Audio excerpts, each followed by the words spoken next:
19장 23절에서 29절까지 말씀입니다. 마태복음 19장 23절에서 29절까지 말씀 우리 함께 보도록 하겠습니다. 19장 23절에서 29절입니다. 예수께서 제자들에게 이르시되 내가 진실로 너희에게 이르노니 부자는 천국에 들어가기가 어려우니라. 다시 너희에게 말하노니 낙타가 바늘귀로 들어가는 것이 부자가 하나님 나라에 들어가는 것보다 쉬우니라 하시니 제자들이 듣고 몹시 놀라 이르되 그렇다면 누가 구원을 얻을 수 있으리까? 예수께서 그들을 보시며 이르시되 사람으로는 할 수 없으나 하나님으로는 다 하실 수 있느니라. 이에 베드로가 대답하여 이르되 보소서 우리가 모든 것을 버리고 주를 따라싸운데 그런즉 우리가 무엇을 얻으리까? 예수께서 이르시되 내가 진실로 너희에게 이르노니 세상이 새롭게 되어 인자가 자기 영광의 보좌에 앉을 때에 나를 따르는 너희도 12보좌에 앉아 이스라엘 12지파를 다스리리라. 또 내 이름을 위하여 집이나 형제나 자매나 부모나 자식이나 전토를 벌인 자마다 여러 배를 받고 또 영생을 상속하리라. 아멘. 오늘은 천국을 위하여라는 제목으로 하나님 말씀을 보고자 합니다. 우리가 교회를 다니면서 선택해야 하는 것들이 많이 있습니다. 오늘 같이 주일날 바쁜 일이 있지만 예배를 선택하는 것도 선택의 문제고 매 순간마다 우리는 선택을 해야 하는 순간들이 다가오고 있습니다. 그럴 때 무엇을 선택하고 살아가는 사람이 천국에 들어가느냐 하는 것입니다. 오늘 성경은 하나님과 재물을 선택하게 될 거라고 말하고 있습니다. 어떤 사람은 하나님을 선택하고 어떤 사람은 재물을 선택하게 될 거라고 말하고 있습니다. 똑같이 하나님과 재물을 똑같이 잘 섬길 수는 없다고 말하고 있는 겁니다. 하나는 중히 여기고 하나는 경히 여기게 될 거라고 말씀하고 있어요. 그래서 하나님과 재물을 겸하여 섬기지 못한다고 말하고 있어요. 하나님을 섬길 것이냐 재물을 섬길 것이냐 하는 것입니다. 오늘 우리가 본문의 말씀 예수께서 부자가 천국에 들어가는 것이 대단히 어렵다고 말하고 있잖아요. 그럼 왜 부자가 천국에 들어가는 것이 어렵느냐 하면은 물질 때문에 마음이 하나님께로 옮겨지지 않는 거예요. 만약에 물질이 많아도 하나님을 잘 섬길 수만 있다면 그 물질은 천국 가는데 아무런 장애 요소가 안 되는데 오늘 우리가 물질이 있으면은 하나님을 찾지 않습니다. 20일 날 네덜란드 종교청에서 네덜란드 종교 통계를 발표했는데 과거에는 종교인이 많았는데 지금은 무종교인이 51%라는 거죠. 종교인이 49%. 그래서 종교인이란 말은 기독교인이라는 뜻이 아닙니다. 가톨릭이든 개신교든 회교든 또 힌두교든 이런 모든 종교를 다 통틀어서 우리가 종교란에다가 종교 있으면 학교 갈 때 조사할 때 종교 있으면 이렇게 적는데 있잖아요. 그렇게 종교인이라고 신앙인이 아니고 뭡니까? 종교인이라고 자기를 적은 그런 사람이 49%밖에 안 된다는 거예요. 18세에서 25세 젊은 사람들은 약 3분의 1만 종교를 갖고 있다고 응답했답니다. 그리고 그 중에 종교 행사에 한 달에 한 번 정도 참여하는 사람은 18세에서 25세까지는 약 13% 정도만 종교 행사에 한 달에 한 번 정도 참가한다는 것입니다. 초등학교 졸업자의 24%가 종교를 갖고 있는데 그리고 매 한 달에 한 번씩 종교 행사에 참여하는 사람이 한 20% 정도 되는데요. 대졸자의 종교 비율은 37%에 불과합니다. 그러니까 초등학교 졸업자의 64%가 종교를 갖고 있다고 응답했는데 대졸자는 37%만이 종교가 있다고 말했고요. 그리고 그 중에서 한 달에 한 번 정도 종교행사에 참여하는 사람은 12%밖에 안 된다는 거니까.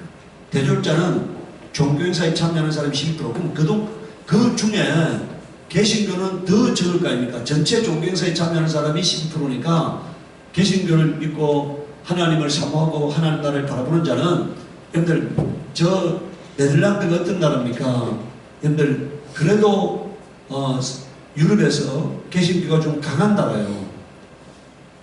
북유럽에 속해 있어서 좀 개신교가 강한 나라인데도 불구하고 이 정도밖에 안 되는 거예요. 그러니까 아주 개신교를 믿는 사람은 전체 국민 중에 불과 한 자리 숫자에 불과한 거예요. 종교생활을 한 달에 한 번 정도 하는 사람이 전체 국민 중에 10%밖에 안 되니까 대졸자 중에서는. 그리고 그 중에 개신교는 더더욱 적다는 얘기예요. 그럼 지금 뭘 의미합니까? 살만하니까 뭐라고요? 사람들이 재물을 선택하고 하나님을 선택하지 않게 되는 거예요. 좀 여러분들, 못 배운 사람은 하나님을 찾고 있잖아요. 많이 배운 사람은 안 찾고 있잖아요. 가난한 사람은 하나님을 찾고 있는데 뭐라고요? 부자는 하나님을 안 찾고 있다는 것을 의미하는 거예요. 하나님 안 찾아도 육신이 편안하고 잘 먹고 잘 사니까 더 이상 하나님께 기도할 필요가 없고 하나님께 나아가야 할 필요가 없다고 생각하고 있는 것입니다. 그런데 오늘 그 사람들은 이렇게 종교를 안 갖는 이유가 뭡니까? 이 세상이 끝이라고 생각하기 때문에 종교를 안 갖는 거죠. 여러분들, 이 세상의 물질은 이 세상을 사는 날 동안만 필요하지 영원히 살아가는 데는 아무 도움이 되지 않습니다. 그리고 저 나라 가는 데는 아무런 도움이 되지 않아요. 27절에 예수님께서 이런 부자가 하나님 나라에 들어가는 것이 낙타가 바늘기로 들어가는 것보다 더 어렵다고 말하니까 베드로가 물었어요. 그럼 누가 구원을 얻을 수 있습니까? 했을 때 사람으로는 할 수 없을 때 하나님으로는 다 하실 수 있다고 말씀했습니다. 그런데 하나님은요 항상 어떤 시대에도 남겨놓은 사람들이 있어요. 하나님을 찾고 하나님을 의지하고 하나님께 전적으로 나아가는 자가 있습니다. 여러분들, 저 아합 왕시대, 가장 타락된 아합 왕시대도 하나님이 바알에게 무릎을 꿇지 아니한 뭐라고요? 7,000명을 남겨놓았다고 말하고 있고, 어떤 시대도 하나님께서 하나님을 찾는 신실한 사람들을 남겨놓은 거예요. 그래서 그런 사람들이 구원에 이르게 되는 것입니다. 하나님이라 해가지고 오늘 여러분들 구원받지 못할 자를 구원하겠다는 뜻이 아니고요. 하나님께서는 구원받을 자들을 항상 어느 시대든 구원받을 자들을 하나님이 남겨놓고 있다는 것을 말씀하고 있는 거예요. 오늘 여러분들 이 말에 위로받지 않기를 바랍니다. 사람들이 뭡니까? 사랑만 할 수 없으되 하나님은 다 할 수 있다고 말하니까 뭐라고요? 구원받지 못할 죄를 범하고 온갖 더러운 짓을 해도 하나님이 구원하신다는 뜻이 아닙니다. 27절에 말합니다. 베드로가 대답하여 이르되 보소서, 우리가 모든 것을 버리고 주를 따랐사온데 그런즉 우리가 무엇을 얻으리까? 이렇게 말했습니다. 예수께서 이르시되 내가 진실로 너희에게 이르노니 세상이 새롭게 되어 인자가 자기 영광의 보좌에 앉을 때, 이게 뭡니까? 주님이 재림하실 때예요. 그때 나를 따르는 너희도 12보좌에 앉아 이스라엘 12지파를 심판하리라. 왕같은 제사장 같은 그런 사람이 될 것을 말하고 있습니다. 예수님과 함께 천년왕국에서 왕노릇할 자가 될 것을 말하고 있어요. 이 소망을 가진 자만이 오늘 믿음을 지킬 수가 있는 겁니다. 이 소망이 없는 자는 죽음이 끝이라고 생각하는 사람은 절대로 교회에 다닐 필요도 없고 다녀도 믿음이 생기지 않아요. 주님이 오실 때 칭찬받고 주님이 오실 때 내가 주님과 함께 그 나라에서 하나님 영광 나타내는 자가 될 것에 대해서 소망을 가진 자가 모든 것을 버리고 주님을 따르는 것입니다. 두 번째는 자기 자신과 하나님을 선택하는 문제가 오늘 우리에게 놓여 있습니다. 나를 선택할 것이냐 하나님을 선택할 것이냐는 거예요.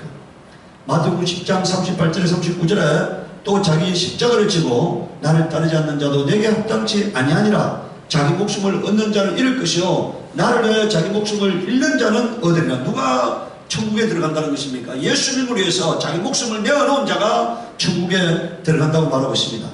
마가복음 8장 35절에 누구든지 자기 목숨을 구원하고자 하면, 자기 스스로가 자기 목숨을 구원하고자 하면 어떻게 된다는 것입니까? 버림받게 될 것이고, 누구든지 나와 복음을 위하여 자기 목숨을 잃으면 구원을 얻으리라. 이렇게 말하고 있습니다. 주를 위해서 목숨을 내어놓는 자가 구원에 이르게 됨을 말하고 있습니다. 저는 이렇게 생각해요. 주님은 대단히 심각한 얘기를 하는데요, 오늘 주의 종들은 너무나 쉽게 얘기하고 있습니다.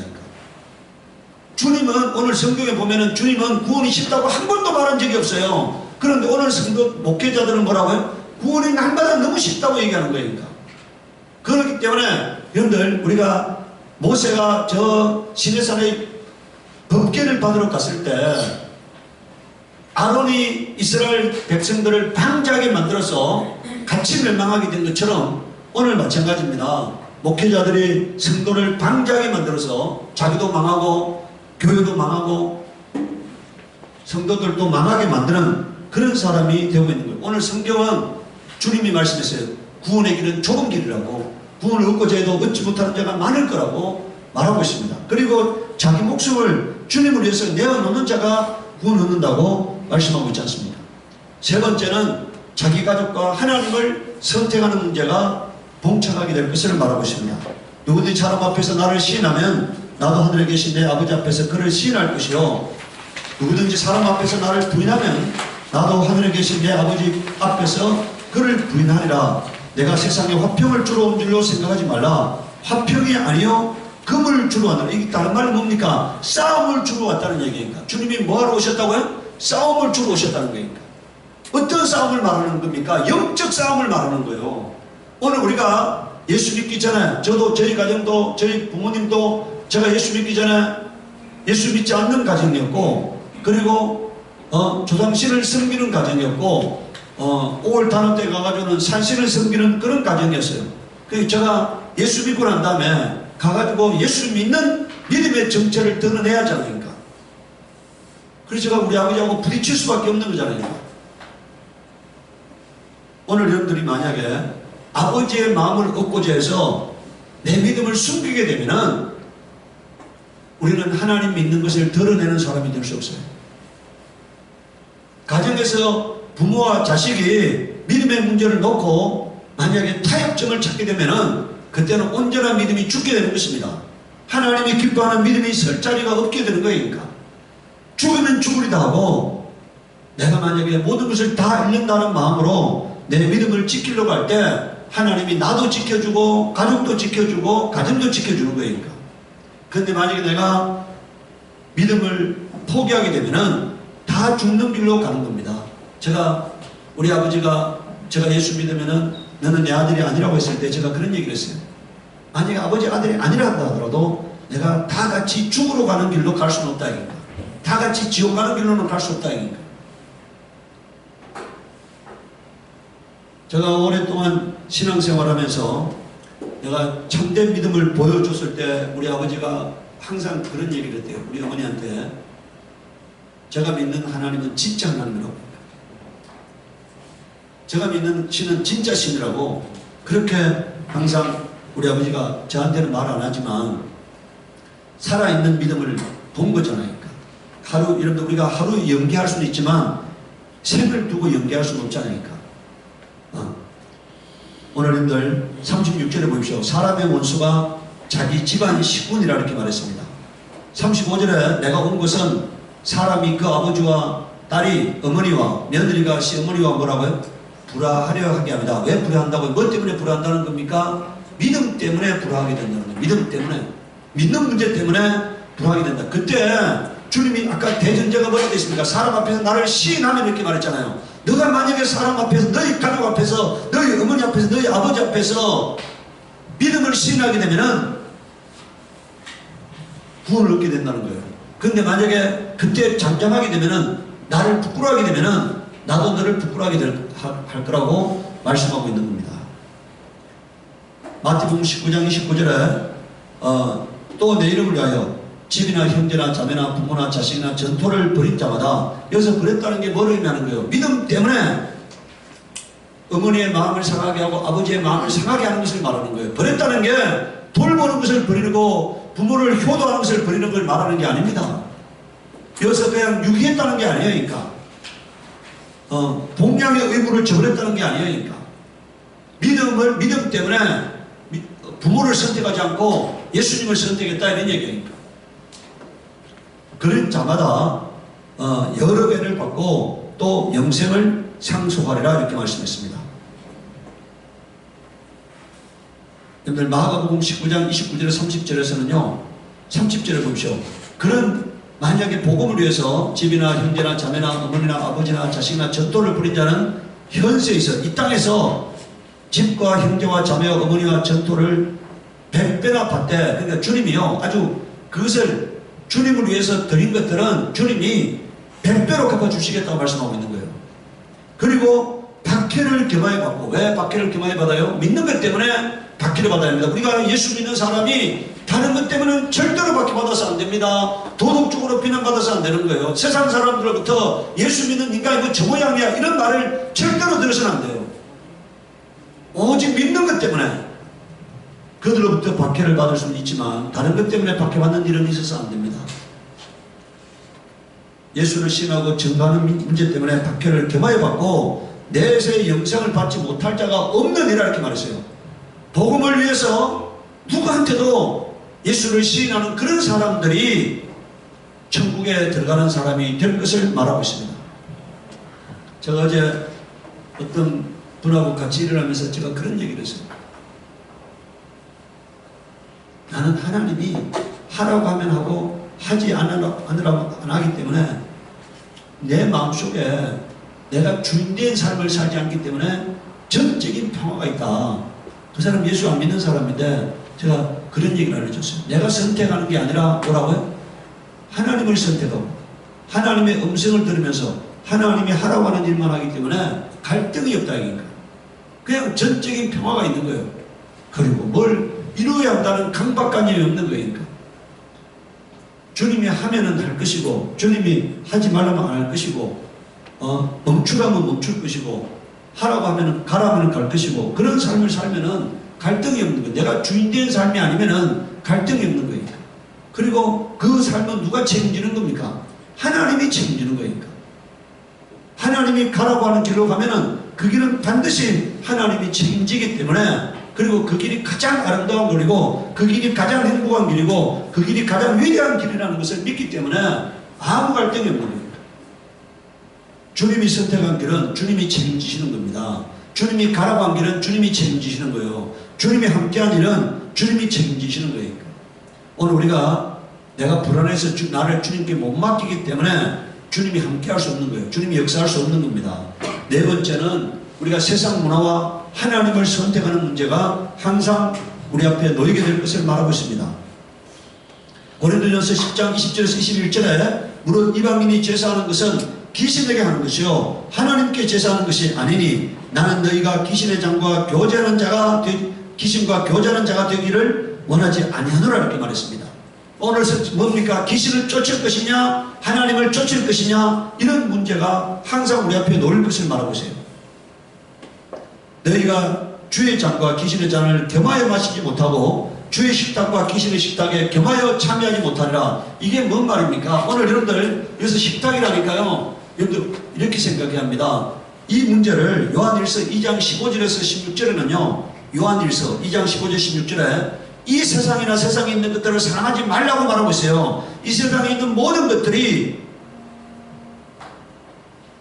만약에 이 세상을 사랑하게 되면은 하나님의 사랑이 함께하지 않는데 이 세상에 있는 모든 것이 육신의 정욕과 안목의 정욕과 이상의 자랑인데 이것은 하나님께로부터 온 것이 아니라는 거니까 마귀로부터 온 거라고 말하고 있습니다. 오늘 우리가 세상의 문화, 세상의 지식은 뭐라고요? 하나님으로부터 온 것이 아니에요. 마귀로부터 온 것입니다. 세상의 문화는 뭡니까? 죽음의 문화예요. 세상의 문화는 뭡니까? 하나님이 없다고 하는 문화예요. 여러분들 지식, 최고의 지식이 뭡니까? 진화론이잖아요. 하나님이 없다는 거예요. 그런데 그 진화론은요, 어느 순간에 대폭발을 일으켰다는 거니까. 그런데 그 어느 순간에 무에서 유가 됐다는 것을 설명할 방법은 없는 거예요. 여러분들 진화론이라는 게 뭐예요? 어느 순간에 뭐가 대폭발을 일으켜가지고 아무것도 없던 것이 오늘 생겨났다는 거잖아요. 그런데 그 시작점을 설명할 수 있는 진화론은 없습니다. 그러니까. 아무것도 없다가 그 무가 만들어져 가지고 지금 이 우주가 빛의 속도로 팽창해 가고 있다. 이것을 오늘 진화론인데 그러면서 거기에 많은 것들이 만들어졌다고 말하는데 그 시작점을 설명할 수 있는 진화론은 없어요. 그 다음에 이 우주 안에 있는 질량을요, 이 우주 안에 있는 질량에 과학자들이 밝혀내는 질량은 이렇게 눈으로 보여지는 물질적 질량은요 10%도 안 된다는 거니까. 우리가 여러분들 흑암 물질이라는 거 있잖아요. 흑암, 눈에 안 보이는 거, 어떤 지금 이 문명의 기기로도 측정이 안 되는 질량이 뭐 60% 이상이 된다는 거니까. 되고 아무것으로도 설명이 안 되고 측정이 안 되는 질량이 과학자들이 측정할 수 없는 질량이 60%가 넘는다는 거예요.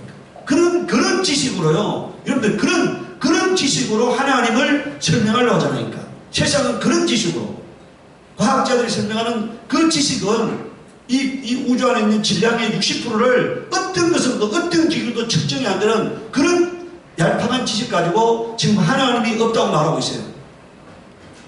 사람들은 그것이 진리라고 생각하고 있습니다. 오늘 우리는 성경이 가르쳐주는 진리의 말씀, 생명의 말씀이 절대 답이라고 생각하고 살아가는 사람이 되어야 하는 것입니다.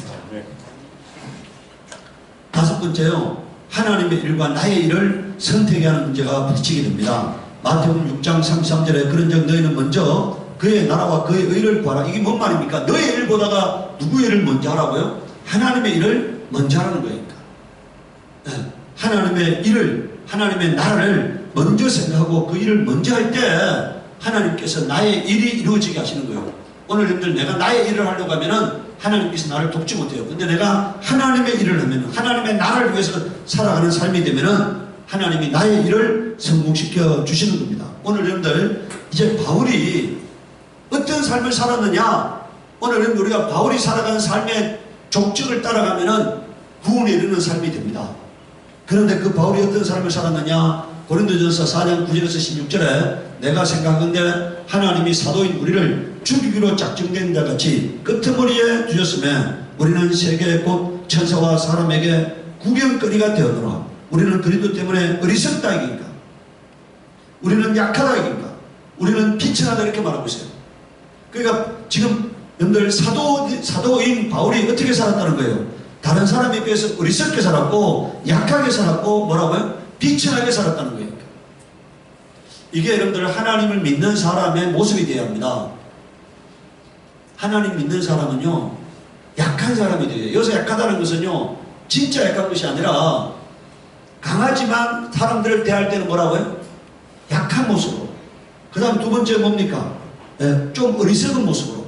너무 똑똑한 척 하면은요 그 사람은 아직 벼가 익지 않아서 빳빳하게 고개를 쳐들고 있는 것과 똑같아요. 익으면은 머리가 숙이는 거잖아요.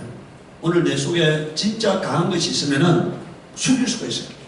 그 다음에 비천하게 여러분들 아주 없는 사람들하고도 같이 어울리려면 내가 낮아져야만 어울릴 수가 있잖아요.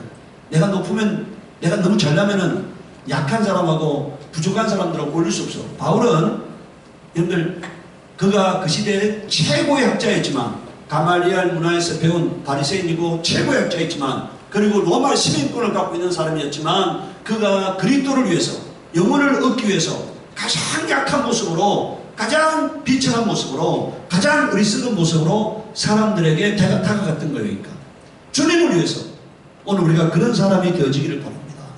내가 영혼을 얻기 위해서 나를 낮출 수가 있고 나를 약하게 만들 수가 있고 나를 비천한 곳에 처할 수 있게 하는 그게 능력인 거예요. 11절에 보십시오. 바로 이 시각까지 우리가 줄이고 목마르며 헐겁고 매맞으며 정처 없고 수고하여 친히 손으로 일을 하며 모욕을 받은 적 축복하고 박해를 받은 적 참고 비방을 받은 적 권면하니 우리가 지금까지 세상의 더러운 것과 만물의 찌꺼기 같이 되었다 이렇게 말하고 있어요. 가장 아주 뭡니까? 지금 영혼을 얻기 위해서요 주님의 일을 하기 위해서 찌꺼기 같은 존재가 되었다는 거잖아요. 찌꺼기 같은 존재. 왜 그렇게 됐느냐? 영혼을 얻기 위해서요. 15절에 말합니다. 그리스도 안에서 일만 세상이 있으되 아버지는 많지 아니하니 그리스도 안에서 내가 복음으로 너희를 낳았습니다. 그러므로 내가 너희에게 권하노니 너희는 나를 뭐라고요?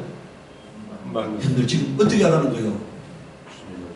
약하게 되고 어리석게 되고 비천하게 되고 가장 낮은 자 같은 모습이 되어서 주님을 위해서라면 나를 낮출 수가 있고 나를 비울 수가 있고 나를 약하게 만들어서 어떤 누구에게도 다가갈 수가 있고 섬길 수 있는 그런 사람이 되어야 하는 것입니다.